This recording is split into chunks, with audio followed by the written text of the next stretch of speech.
turn to the Trump economy now. A new Gallup poll this morning shows that 61% of Americans feel better off now under President Trump than they did 3 years ago. The same number also said that President Trump should take responsibility for the strength of the U.S. economy.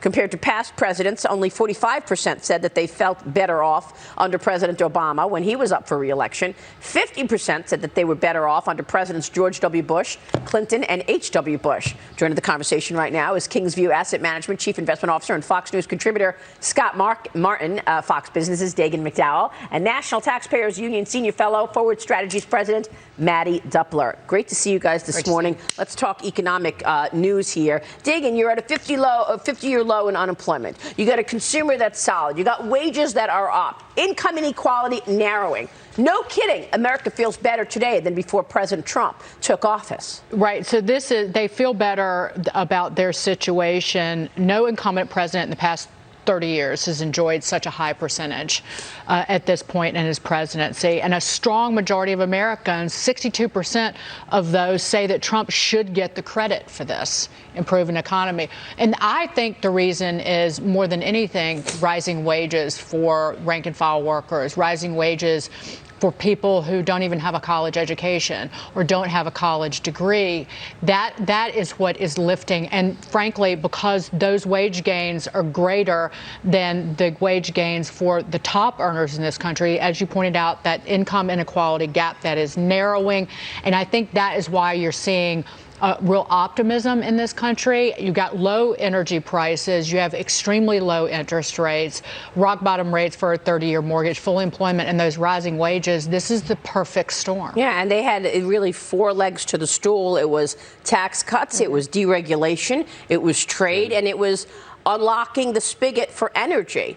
And not only is the president talking about a blue-collar economy now, Mattie, but they're also talking in the administration about a women's economy. Exactly. More jobs held by women than men today. More women on payrolls than men. First time this is happening, I think, in almost 50 years as well. That point about blue-collar workers, the fact that their wages are rising faster than they have in the past 20 years, is so important. The connection is being made that this is because of public policy decisions that are being made in Washington, D.C., that are affecting the rest of the country. Look at that in juxtaposition to the Democrats. The longer Democrats continue to have this presidential primary drag on, where there's competing visions for the country, there's no contrast there. It's President Trump saying, I have made things better for the average American, and Democrats not having a response. And we are just over a week away, Scott, to the Nevada caucus taking place next Saturday. The Nevada Democratic Party outlines new details on the reporting process after all the problems in Iowa. Officials say that the party plans to replace that software that was used in the Iowa caucus process. You think? One of the most powerful unions in the state, the Nevada Culinary Workers Union, opting out of endorsing a candidate, criticizing Bernie Sanders' Medicare for All plan. It's like this, opposite. It is. President Trump cutting taxes, all the Democrats raising taxes. And fixing apps that don't work. And what's weird, though, to me, guys, is you remember when Bernie Sanders did his little kind of, victory speech in New Hampshire? He's like, we are going to transform America.